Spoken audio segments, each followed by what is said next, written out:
Good day, ladies and gentlemen. It is February of 2021, and it is bloody cold outside.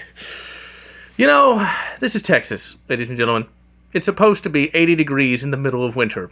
Instead, it's -8. Well, okay, it's not that bad, but when I woke up this morning, it was 13 degrees. I didn't even know what 13 degrees even existed. How people in more, shall we say, northerly climes handle it, I have no idea. No wonder they're all nuts. Because if I was stuck inside because I was snowed in, I'd go nuts too.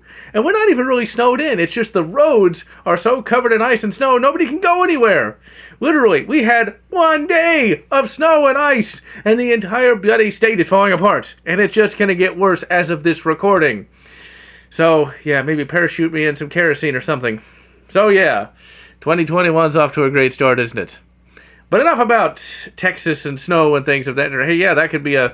Well, Stevie Ray Vaughan hadn't died in a helicopter crash. He could write a song instead of Texas Flood. It'd be Texas Snow. But anyway. Yes, as you can see behind me, I've got all the AVP stuff out. And I wonder why I've got salt out. You'll just have to wait and see when the AVP 2010 review is released. Oh, ladies and gentlemen, AVP 2010 is a good example of a game that's in keeping with the mindset of 2021. So, 2020 was not the best of years for just about anybody, but for me, it was probably the most important year of my life. Now, as of February 23rd, 2021, I will be 32 years old.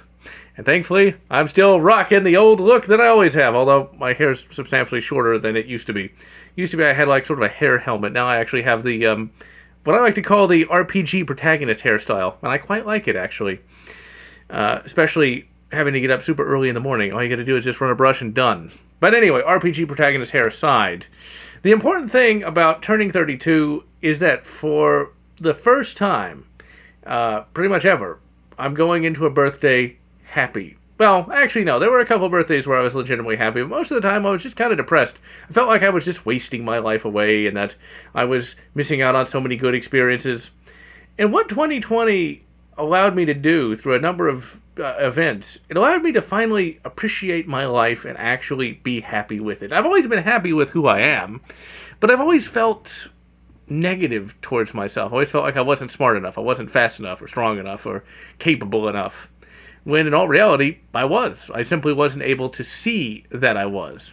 And that's why I always like to push the idea of you gotta start here with your brain before you can do anything else. Because no matter how successful or how rich you might be, if you are not successful and rich right here, well, it doesn't matter how much money you have. It doesn't matter how much prestige or influence you have. You're still going to be miserable no matter what. And so, 2020 had all the earmarks of a bad year personally for me.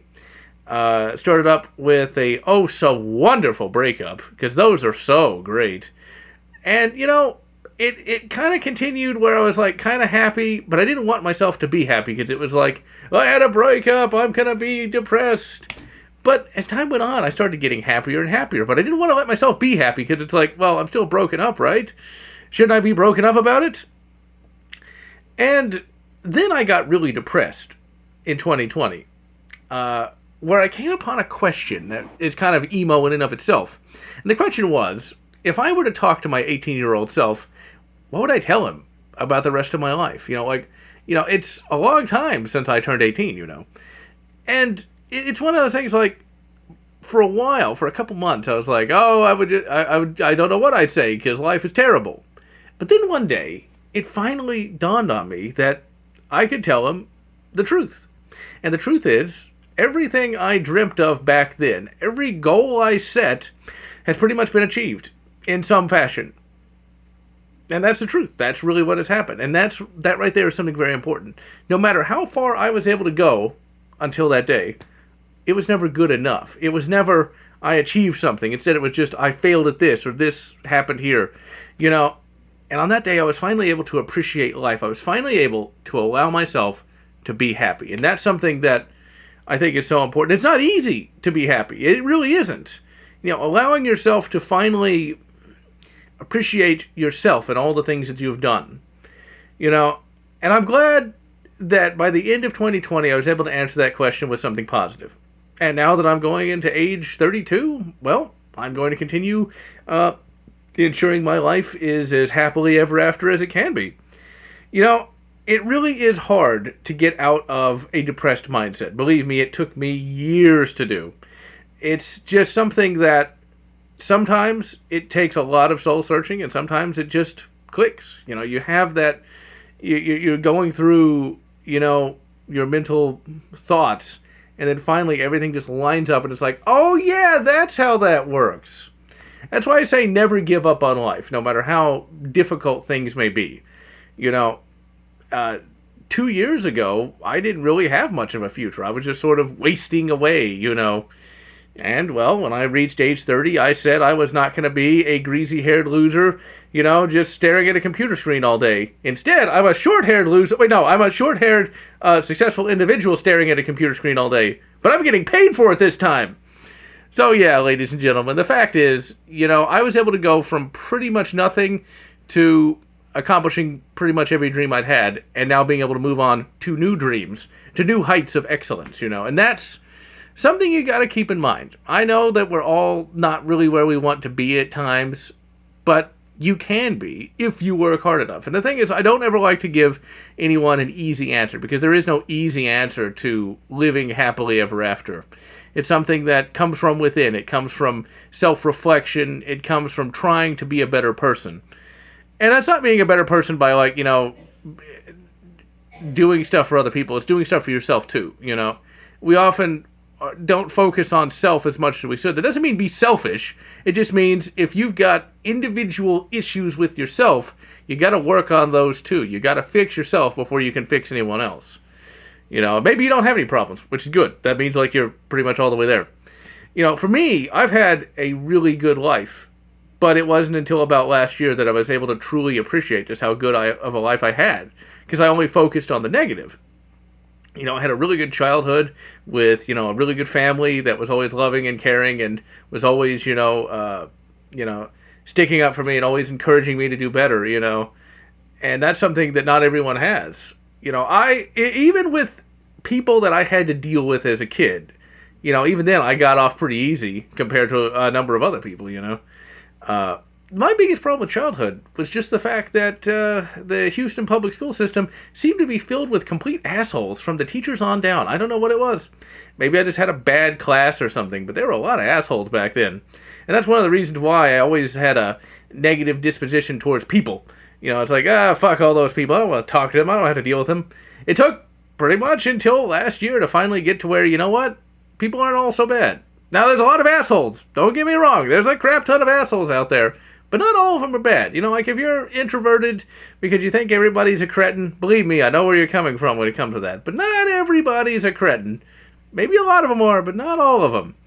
You know, and it was only a couple of years that I had to deal with just asshole after asshole after asshole. I think it was maybe 3 at most. And I let that kind of control my life for a long time.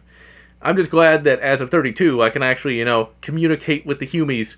And that's one thing you got to do when it comes to life. That's one thing I really had to do, is calling them humies. I say that as a joke now, sort of a meme. But back in the day, I believed that. It's like, yes, I am so much better than everyone else because I am very smart. I think that's a Reddit. It's like, I felt that way. And you can't do that. You can't hold yourself above everyone else. Yeah, it's easy to say you're a lot smarter than, say, a sajub. A really ignorant sajub that thinks, like, money comes from a magic money tree or something. You can do that, but you shouldn't. And the reason might surprise you. If you truly are confident in yourself, if you're truly confident in your abilities, you don't need to hold yourself above anyone, because it doesn't matter. You do you, and they do them. And it's a small distinction, but an important one. Because if you're holding yourself above someone else, that means you feel kind of self-conscious. It means you're a little insecure. You got to work on not being insecure, because not being insecure makes you a lot happier in the long run. You don't have to be better than anyone else. You don't have to be smarter than anyone else. You just have to know what you know. You can point out to that SJW that, you know, socialism doesn't work, because it never has, because of X number of reasons, you know. And that's it. And you walk away. That's it. Because you don't have to feel like you're better than anyone else. Because it isn't. It's a toxic mindset, essentially. Arrogance goes hand in hand with ignorance. Because as you allow yourself to process new experiences, as you learn more things, you learn that life is a lot more complicated and a lot more nuanced than you once thought it was. I certainly figured that out, much to my chagrin at times. But, being arrogant means in many respects you're also ignorant as well. Because life just is not simple enough for arrogance. And the sooner you remove the chip from your shoulder, if you have one, the sooner you can start learning new things, experiencing new things. There was a time when I just held myself above everyone. I would not allow myself to experience new ways of thinking. Now, that doesn't mean you have to become a socialist or something like that, but it just means where you can say the word cookie instead of flatbread. I still can't get over that one. As you grow, as you become older ways of thinking should fall by the wayside as you learn new things, as you grow. When we're all 18, we all think we're smarter than everyone. How could anyone be so foolish? But then you start to learn maybe they weren't quite as stupid as you thought they were. One of the things that we in the space future of 2021 like to do is you like to judge people of the past. Like, how could they be so stupid? Even something simple like a cap and ball revolver. Yes, we're going to get to that in a moment. But like a cap and ball revolver, it's like, how could they be so stupid? Didn't they know it was slow? Well, they knew it was slow, and they did everything they could with the technology they had at the time to make it work. You're not any better just because you have access to a Glock 17. It's just one of those things, You can't let yourself get so up your own posterior regions that you don't see the forest for the trees. It's something that you can listen to someone say it, but it's another thing to actually appreciate what that means. And it took me until 32 to appreciate what that means. And the main idea is this, ladies and gentlemen. The more you know, the more you learn that you don't know anything at all. Because each piece of information builds upon one another, and each step on the journey to self-discovery leads to another step. Where will I be 10 years from now at 42? Who knows? But you know what? I'm looking forward to learning all the things that I'm going to learn in the next 10 years. Because that's what life is, a learning experience. You either accept it, or you can be miserable.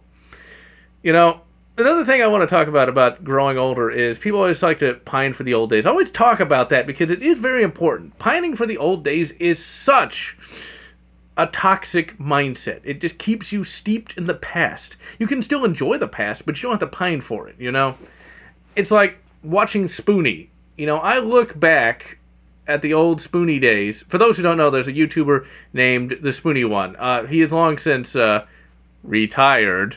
Basically, he got a bad breakup and fell into depression, alcoholism, and went from one of the most popular and beloved YouTubers that even survived cancel culture in its early stages to become a very highly paid kind of guy. But due to his depression and alcoholism, he went from making $5,000 a month on Patreon to no grand a month on Patreon. So, yeah, it's pretty sad what happened to him. But the main idea is this. I started rewatching him not too long ago, and I felt like some pangs for the past. But then I realized, at 32, I'm pretty happy, and I'm still enjoying Spoonie like I ever was. So why don't I just be happy? You can look back upon some things. You can enjoy old things, but enjoy them in the context of the modern era instead of just putting yourself back in the past when you first watched them or first experienced whatever it was.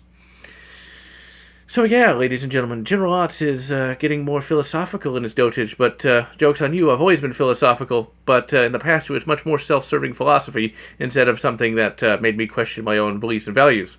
Which, my beliefs and values haven't changed that much, they just become less arrogant over time.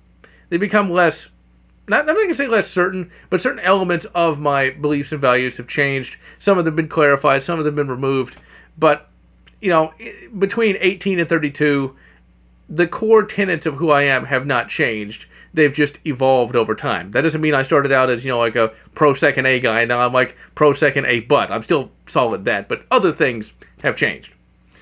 And, as you grow older, that'll happen. You'll learn more.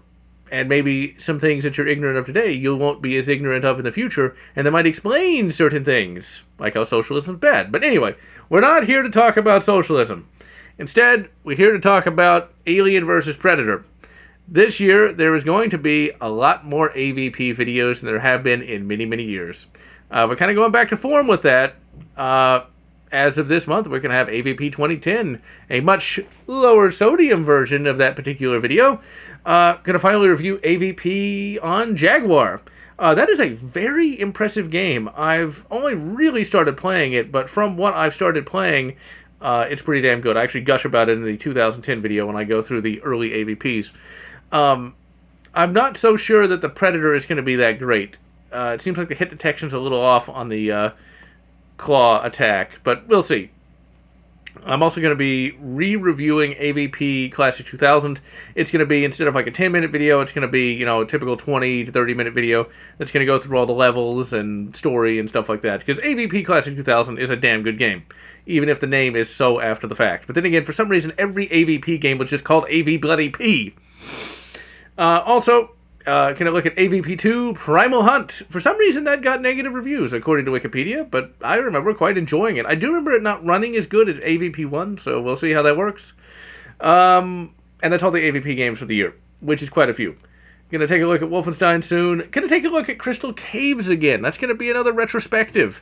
I already did a quick review of it, but the retrospective is gonna go through some of the levels, talk about what's hard in it, what's not. Some of those levels get pretty bloody difficult, I have to say, but still pretty fun. The reason I'm doing Crystal Caves is simply because I got personal messaged by one of the developers offering me a review copy. It was kind of funny. I had to tell him that I already bought it. Crystal Caves is one of those games that, as a kid, I enjoyed it, but I can guarantee you I never got anywhere in the game because it is tough, and I had no patience back then for that. Whereas today, I've got plenty of patience, and it's a damn fun game. Can I look at Wolfenstein 2009? Can I look at Episode 1 Racer? Not Episode 1 Racer, Episode 1 Battle for Naboo. Also, at the very end of this year, I'm going to review Fallout New Vegas. I've not done a RPG review in a very, very long time, and I'm really looking forward to doing that because Fallout New Vegas is just a damn good game. What's really funny is I got inspired to play Fallout New Vegas again because of that abominable Fallout the Frontier mod. Playing that. Now, here's the funny thing about Fallout the Frontier. My experience with it was way too linear, and I didn't really like the story. Now, all the fetish crap that came in, all the controversy stuff that came in, that had nothing to do with me not wanting to play it. It was just I didn't enjoy it as a game. Because it just didn't really feel like Fallout in many respects. It felt too much like a really scripted first-person shooter, a bad one. And so, yeah, I just decided to not bother with it. As for live streams, we're going to finish up Wolfenstein 2009, and I'm not sure what the next stream is going to be. Due to scheduling conflicts, I was originally going to do Return to Castle Wolfenstein co-op with a friend of mine, the guy who does the thumbnails. Unfortunately, ladies and gentlemen, I don't know if that's going to happen just because of the winter weather and all kinds of stuff like that. So if I can't do that, I'm going to do Singularity next because it's a nice, simple first-person shooter, and I'm actually playing again in my own time. And god damn, is that a good game! Raven Software really got the shat end of the stick because Wolfenstein 2009 is amazing. Singularity is much more bro than Wolfenstein 2009, but even though it's been a little more broed, it's still really fun. I mean, Raven knew what they were doing. It's sad that they're now working in the COD mines, but whatever. After Singularity, I'm probably going to do AVP JAG, because I do want to live stream that so you can see like some of my first experiences actually getting far in that particular game. There's also going to be a live stream of AVP2 Primal Hunt, but probably not Classic 2000, simply because I already have a full Let's Play from many years ago using the AVP Redux mod. So I recommend checking that out if you want to see a Let's Play of that. What's kind of annoying, though, is that was done way early in my YouTube thing, so I'm not sure how funny that actually is. and some of the episodes have mono audio because back then I was using Fraps, and Fraps like to fuck up on a few occasions on Windows 7. So, Oh, let's see what else we got. Books, fanfics in particular. I've started reading a fanfic called Imperium Ascendant, and it is a pretty bloody good fanfic. Not all fanfics are My Immortal. Here's one thing that's kind of funny. I was thinking about that the other day. My Immortal, the person who wrote that is now really old. You know, you think about it, because that was like 13 years ago that fanfic came out? It's just kind of nut to think, like, all those people who did stuff back then are now old now. Like the AVGN's almost 40, or he is 40. It's just kind of crazy, you know? It's like, if I'm 32, how much older are all those other people? You know? So, but Imperium Ascendant is basically, what if the deck was stacked in favor of the Imperium of Man? It gets a little bullshitty here and there, but the writer likes to give Coas and a few other factions their due as well. It's actually a good, legitimate battle, you know?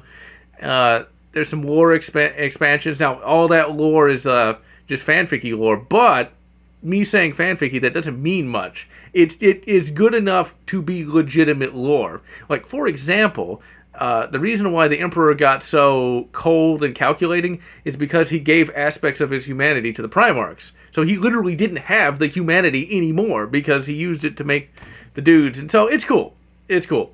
I also picked another book that I cannot remember the name of it, which is kind of crap because I haven't actually read it yet. But it looks kind of interesting. I picked up a book from a writer who had to deal with some cancel culture himself because he wrote a book called Control-Alt-Revolt, where it's imagine if things don't get any better and it's 10 years later. That's the society. It's kind of like the society scene in Ready Player One, only a little more hardcore. It's where an AI becomes sapient and wants to kill all humans because of, shall we say, it's not even really controversial, because the writer himself says that he wasn't trying to be controversial. In short, it was because, and it's kind of funny when I put it this way, the AI saw a reality show, which was basically a send-up of The Bachelor. And because of this reality show, it decided to kill all humans. And a lot of these publishers didn't like that. So he almost got canceled, but became self-published and stayed popular. So it's a pretty good book, but kind of depressing. This new book doesn't look to be quite as depressing, because it's just pure fun fantasy stuff. Basically, it's Rangers lead the way against orcs. We'll see if it's any good. So, let's see what else we got. We got guns, ladies and gentlemen. We got PTR 91s. Well, actually, we have a primary arm Cyclops, which I will be taking a look at, probably not this coming month, just because getting to the rifle range is not an easy prospect. And also because, assuming I can ever get any mail, assuming Texas can ever thaw out, I'm blaming you, Canada! What are you going to do about it? Send a Ross rifle? Actually, if you want to send a Ross rifle, please send it to care of GeneralLotz 1-800-FREE. But anyway, Ross rifles aside, I finally am getting back into black powder. I picked up a brass-framed 1851 Remington New Model Army. There we go. I was almost called it a Navy Colt. I haven't been into black powder in almost 15 years. I got into black powder for a little bit when I picked up a 1851 Navy brass framed. I like the brass frames. They look cool. And it's not like I'm going to be putting 2K rounds. I ended up breaking my Navy by dry firing it a ridiculous number of times. And then I eventually just traded it away. Which, that was the worst trade I ever did. Never trade your guns, because you'll just end up regretting it. But yeah, I finally got the Remington, I almost said Remington Navy. I don't know why. I got Navy on the brain. The Remington New Model Army in 44. It's a good thing I still have all my old black powder crap, just because you can't get any pellets or powders or bullets or anything. So you're kind of screwed if you want to get into black powder or anything firearms related now. But thankfully, I got back into it years ago. So anyway, that's the next firearms video that I'm going to do. Then there's probably going to be a video on reloading, because I learned that the reloader exists, which is a little loader that you can reload one cartridge at a time. It's really small. I always wanted to get into reloading, but I didn't ever have any room for a giant press. This thing literally just fits in a box, and a very small box at that. I probably should have brought it in here, but whatever. And I'm going to be reloading one cartridge, and that's 38 Special, because good luck finding powder, primers, or bullets. Cartridge casings you can find, but good luck finding any of that stuff. I was very fortunate to actually find it, but then again, nobody gives a shit about 38 Special, it seems, even though 38 Special is a pretty nice cartridge. And I was able to find some 357 Magnum cartridge casings and the appropriate primers, so we will see about that. Let's see what else we got. Also going to do a K98K video again, because I found some good ammo. Well, found some ammo for that's supposed to be good. Some steel case stuff that's been remanufactured in the U.S. Don't know if it's going to be good, but we'll find out. Oh, anything else? Politicking? No politics. I might complain a little bit about it in a few minutes, but cosplay. If there's going to be any more bloody conventions, I'm all set, because I'm actually going to make me a Bat-Mandalorian Beyond costume. I'm really looking forward to this. I was finally able to get a hold of some 3D printed armor and a helmet, and I actually got a Chinese cheapo Mandalorian flight suit. I don't know why they call it a flight suit, but they do for whatever reason. And so I'm going to basically build me a Bat-Mandalorian Beyond costume. I was originally going to make it as the Mandalorian character, because I quite liked that character. But after the firing and canceling of Gina Carano, I decided that, you know what, I'm going to go Bat-Mandalorian style, because, yeah. I don't really want to support Disney any more than I absolutely need to, because, damn. I always like to think about maybe talking about some political stuff, but to be honest, if you're going to get into any sort of political commentary, you have to do the proper study, and to be honest, I find politics so depressing that whenever I did do a lot of study, I ended up getting a lot of upset stomachs and headaches, and I really don't want to do that. Here's my advice for political stuff, because I've actually received a couple of questions about this. When it comes to that, keep informed of what's going on, but don't make too many deep dives into various forums and such, because all that's going to do is make you sick, and there's not much anyone can do right now anyway. Just keep abreast of what's going on. Don't get too nutty about it, and just live your life. That's pretty much all you really can do at this juncture, because it's not going to do you any good to get into Twitter or Facebook or what have you arguments, because it ultimately does nothing and just makes the political scene that much more toxic. There's a lot of negative stuff going on in terms of cancel culture right now. I think a lot of this stuff is starting to come to a head. And the thing is, I don't really know what to make of it. Everything that's happened now, it's like, should there be two different Hollywoods? Should there be two different internets? It's just going to make things worse in the long run, but sometimes you just don't have a choice. I think back to the Spoonie one. He was definitely not a sajub, but he also wasn't that based. And so it didn't matter. You could laugh at, his jokes, and, you could kind of ignore some of his more questionable things and just enjoy it for what it was. These days, it's a lot more difficult to do that. And I think that's just kind of a bad thing. I mean, in the past, people of all walks of life could enjoy these, forms of entertainment without too much political annoyance. Now, there always was political annoyance. The Simpsons, even in its early years, had some, but it never felt that mean-spirited. And The Simpsons, despite being made by Matt Groening, who actually did go to Greenville College, and for those who don't know what that is, look it up. It's some pretty nuts stuff. Despite going there, actually, he would make fun of certain political parties, but he would make fun of his own too, and that showed he had some integrity, at least in the early 90s. And that's the thing, no one has to agree in all ways, but don't be too mean-spirited about it, that's the thing. And, the Spoonie one, he could be mean-spirited sometimes, but most of the time, he just focused on making fun of crap games or movies, and I think that's the important thing. I try not to get political, even if some of the stuff going on makes me mad, because, I'm here to talk about AVP and have fun doing it. That's the idea. Now, if you want to get, if you want to get a little, shall we say, on the political side, putting it in a live stream and just making an offhand comment, fine. But like, you know, putting politics into what stuff that's supposed to be fun is becoming the thing one should hate, because being political all the time is just, it would be very depressing for me. And that's the thing. It's like two Hollywoods, two internets, I'd like it if we could all just put all the bad blood and literal hate behind us and just appreciate these things for what they are. But that's human nature for you. It just doesn't really work that way. But we can still try to achieve it anyway. That's the thing. Human nature doesn't really work that way, but we can still hold that as a goal that we try to achieve. Whether or not we achieve it, who knows?